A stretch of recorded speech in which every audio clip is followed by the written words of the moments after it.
एक संत के बारे में आप सुनेंगे,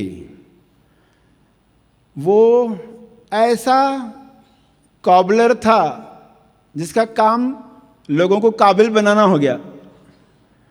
एक ऐसा कॉबलर जिन्होंने अपने शिष्यों को काबिल बनाया। जो काबिल बनाए वो कॉबलर। तो कॉबलर का अंग्रेजी में अर्थ क्या है? मोची। और उन्होंने जो पंक्ति कही उसका आज का अगर ट्रांसलेशन करें तो वो क्या होगा? तन में मन चंगा तो बर्तन में गंगा। तो किन लोगों को उस संत का नाम क्लिक हुआ? हाथ ऊपर करें। हाँ, कुछ लोगों को हुआ। आप भी सुन लो। ये संत थे संत रविदास। संत रविदास, रैदास कहा जाता है। और वे काशी के गांव में पैदा हुए। 15वीं सदी में उनके पिताजी संतोख दास, माँ कर्मा देवी कलसा भी कहा जाता है, उनके घर पैदा हुआ। वे भी भक्त थे, मगर वैसे भक्त नहीं जैसा भक्त होना चाहिए। मगर ये बच्चा कुछ बड़ा हुआ, पिताजी को देख देख कर एक्सपर्ट हुआ चर्मकार का काम करने के लिए, चमड़े का काम करने के लिए एक्सपर्ट बनते जा रहा था। परिवार खुश था, मगर खुशी ज़्यादा समय नहीं रही, क्योंकि देखा कि बच्चा बड़ा होते जा रहा है तो उसका ध्यान सेवा में ज़्यादा हो रहा है। क्योंकि काशी के गांव में तो वहाँ से लोग तीर्थों के लिए आते जाते रहते, उनके जूते फटते रहते, सलाते रहते, बातचीत होते रहती। तो ये क्या करता? कई लोगों से पैसे ही नहीं लेता।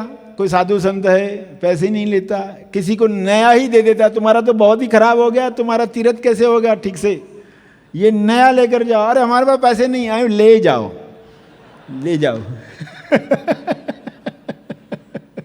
माँ बाप बोल रहे बच्चा कमाएगा तो पहले से ज़्यादा धन आएगा। आज तक तो रूखा सूखा खाया, आगे तो दिन पलटेंगे, बच्चा बड़ा हो रहा है। मगर हुआ क्या? ये तो उतना ही लाता है जिससे सिर्फ खाना मिलता है, आगे का कैसे होगा विकास? तो उसका ध्यान सेवा में जाता, भक्ति में जाता।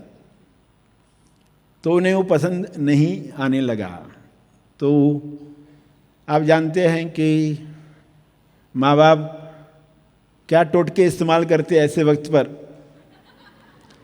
माँ बाप के 2 टोटके सभी से प्रसिद्ध हैं। बच्चा बड़ा हो रहा है, अब क्या करो? शादी कर दो। उनके दिमाग में वही टॉपिक रहती है, बस अभी इसको शादी करवानी है। तो इससे ये सब ठीक हो जाएगा, जिम्मेदारी आ जाएगी तो ठीक हो जाएगा। तो उन्होंने पहला टोटका अप्लाई किया और शादी करवा दी। शादी करवाई तो जो उनकी पत्नी आई, पत्नी लोना देवी, वो संत रविदास से बढ़कर नहीं थी, लेकिन कम भी नहीं थी। जो सोचा था पेरेंट्स ने हुआ ही नहीं कुछ। पत्नी भी साथ देती है उसका। हाँ करो, संतों की सेवा चलती रहे, लोगों के तीर्थ सफल होते रहे।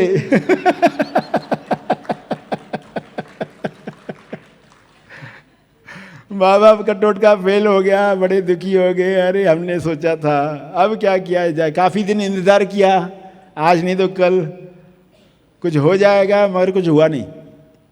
तो उन्होंने दूसरा टोटका इस्तेमाल किया, गेट आउट, घर से निकल जाओ। यानी अब जो बाहर ही जाएंगे ना तो आटे दाल का भाव पता चलने वाला है। निकाल दिया गया। अब अलग रह रहे हैं, रास्ते में बैठकर कहीं किसी कोने में जूते सिल रहे हैं और जीवन बड़े खुशी से चल रहा है। उनको तो जैसे वरदान ही मिल गया।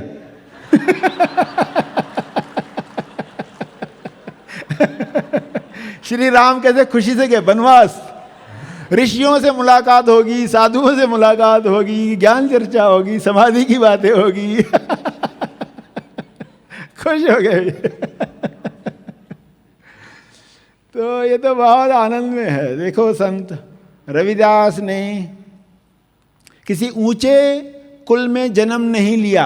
उन्होंने यही कहा कि जन्म से कोई श्रेष्ठ नहीं बनता, जन्म से कोई नीच नहीं बनता, कर्म से इंसान नीच बनता है।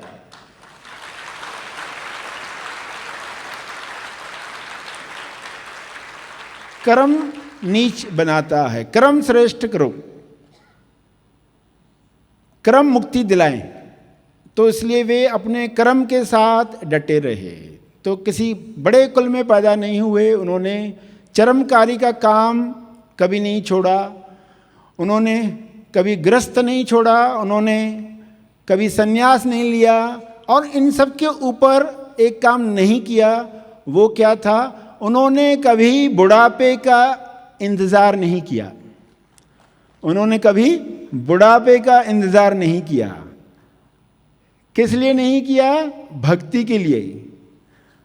लोग बुढ़ापे का इंतज़ार करते, भक्ति करेंगे ना, बुढ़ापे में क्या काम रहेगा, फिर यही तो करेंगे।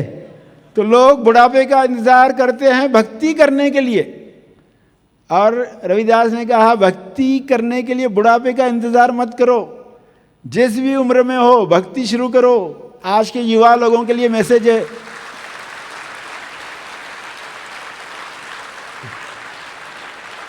बुढ़ापे का इंतज़ार मत करो। तो देखो लोग भक्ति को कैसे सोचेंगे कि फिर भक्ति करनी है यानी हमें ऐसे ऐसे बाहर रूप धारण करना पड़ेगा, गंजा होना पड़ेगा, इस तरह के वस्त्र पहनने पड़ेंगे। ये बाहर की बातें हैं, अंदर भक्ति शुरू करनी है। तो उन्होंने बुढ़ापे का इंतज़ार नहीं किया। ये जो बिलीफ लोगों के अंदर बैठ गया है कि भक्ति अच्छी चीज़ है, लेकिन कब करनी चाहिए? बुढ़ापे में, तभी कुछ काम रहता नहीं है, इसलिए उससे मदद मिल जाएगी। वो उसको लाठी की तरह इस्तेमाल करना चाहते हैं। वो भक्ति क्या करती है, उसका क्या लक्ष्य है, वो तो समझा ही नहीं। भक्ति राह में ही आनंद देती, मंजिल पर तो अनंत है, मगर राह में भी आनंद है। राह में भी आप तालमेल में रहते हो, ये तालमेल इंपॉर्टेंट है। उनको ये रियलाइज हो गया, जिस वजह से उनके द्वारा जो पंक्ति आई थी उस काल में, वो थी मन चंगा तो कठौती में गंगा। मन चंगा तो कठौती में गंगा। कठौती क्या होती है? लकड़ी का बर्तन होता है जिसमें पानी रखता है, मोची, और उसमें चमड़ा भिगोता है, बीच बीच में डुबोता है। एक ऐसा बर्तन जिसमें पानी रखा हुआ होता है। तो मन चंगा तो कठौती में गंगा। मन चंगा का अर्थ क्या है? मन जो हील्ड है, हील्ड यानी मन जो बीमार नहीं है। कौन सा मन बीमार है? जो मन डिसलाइक में लगा हुआ है, जो मन लाइक को पकड़ने में लगा हुआ है। ये अच्छा लग रहा है, इसको मैं कैसे रोकूं, get it more, get it more, दिल मांगे मोर। स्वादिष्ट अंदर गया तो अभी स्वाद तो समाप्त हो रहा है ना, मुंह में स्वाद समाप्त हो रहा है, पेट ने बोल दिया भर गया, गेट इट मोर। और खाता है, और ये पता ही नहीं चलता है। आपकी अवेयरनेस अगर है तो आप समझ जाओगे, ये लाइक को पकड़ने की चाहत और ये डिसलाइक को भगाने की युद्ध, संघर्ष। एक तरफ संघर्ष है, एक तरफ लोभ है।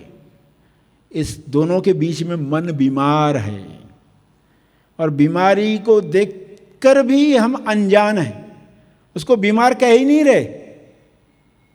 तो आपको बहुत ईमानदारी से अपने मन को चेक करना चाहिए, टेम्परेचर चेक करना चाहिए, सैनिटाइज करना चाहिए।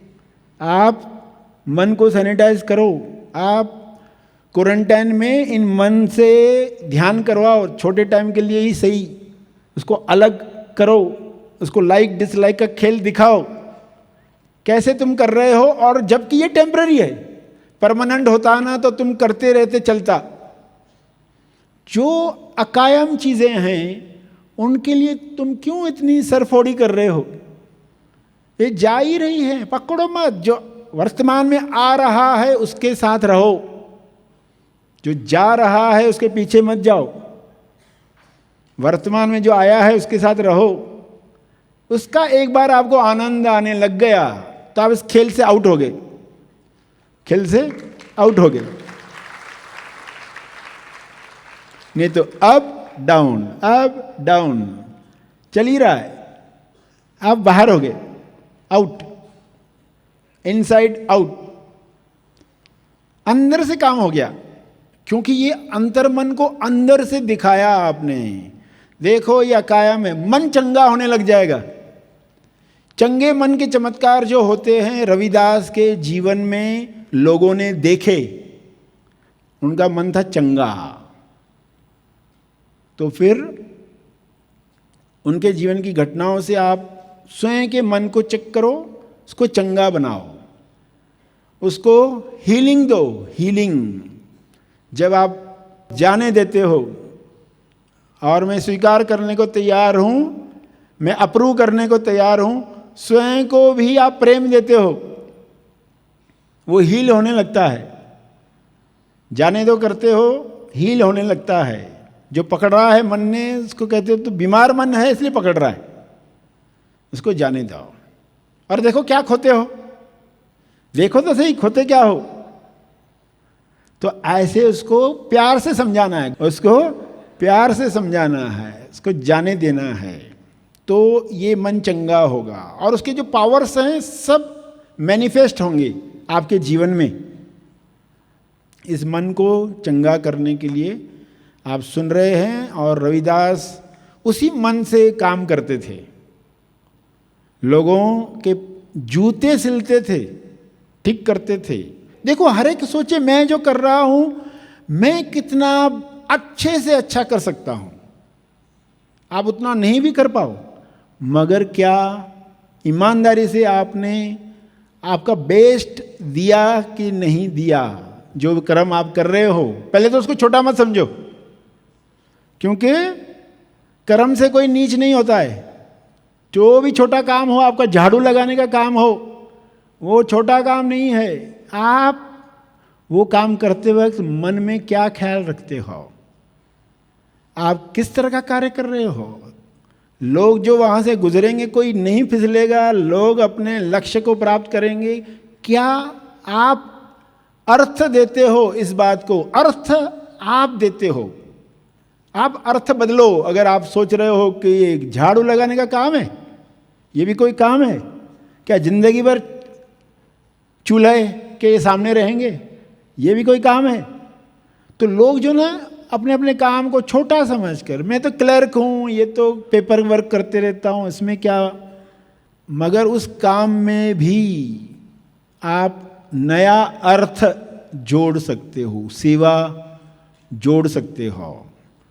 कोई नाई का काम कर रहा है, कोई मोची का काम कर रहा है, या कोई भी ऐसी बातों का गटर साफ कर रहा है, उस काम को अर्थ दो, उसको छोटा मत समझो। रविदास ने ये कर्म नहीं छोड़ा, लोगों के लिए लेसन दिया। ये हुआ है कुदरत में, सेल्फ अलग अलग शरीरों में जागृत हुआ है।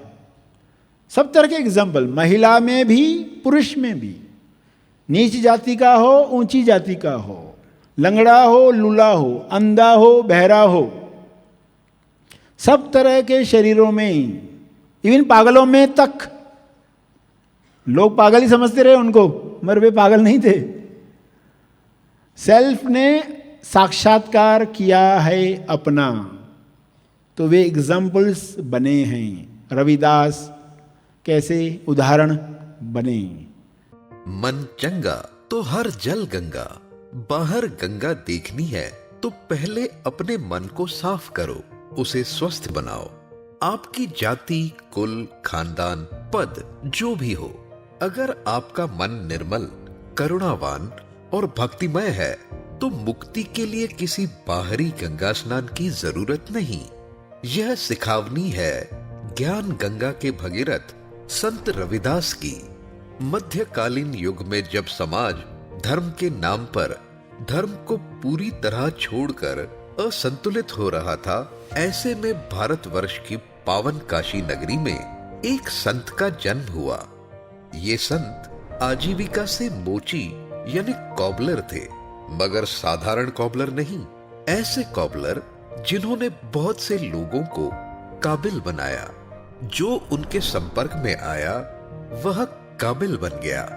लोग उनके पास आते थे जूते बनवाने, मगर खुद काबिल बनकर जाते थे। ऐसा प्रभाव था उनका। दुनिया इस संत को संत रविदास के नाम से जानती है। महान गुरु रामानंद के शिष्य संत रविदास। संतों की हर लीला इंसान को कुछ न कुछ सिखाने के लिए होती है। सरश्री द्वारा लिखित ज्ञान गंगा के भगीरथ संत रविदास बोध, भक्ति, नीति के सद्गुरु। इस ग्रंथ में संत रविदास के जीवन की प्रचलित घटनाओं को उनमें छिपी सीख के साथ संकलित किया गया है। जाति से निम्न समझा जाने वाला एक चर्मकार ऐसा महान कर्मयोगी गृहस्थ, संत और मार्गदर्शक बना कि स्वयं राजरानी मीरा उनकी शिष्या हुई और उनकी शिक्षाओं ने उस समय के जात पात छुआछूत को मानने वाले समाज की आंखें खोल दी। तो आइए खुली आंखों से संत रविदास के पावन चरित्र एवं शिक्षा पर आधारित पुस्तक का पठन, अवलोकन करें और अपने मन को गंगा की तरह पावन और निर्मल बनाएं। इस पुस्तक को ऑनलाइन ऑर्डर करने के लिए हमारी वेबसाइट है www.gethappythoughts.org या हमें 9011013210 इस नंबर पर कांटेक्ट करें। धन्यवाद। इस वीडियो को लाइक और शेयर जरूर करें। साथ ही अपने अभिप्राय हमें कमेंट करके जरूर बताएं। हैप्पी थॉट्स तेज ज्ञान और सर श्री तेज ज्ञान चैनल को आज ही सब्सक्राइब करें और लेटेस्ट अपडेट्स सबसे पहले पाने के लिए बेल आइकन को दबाएं। धन्यवाद।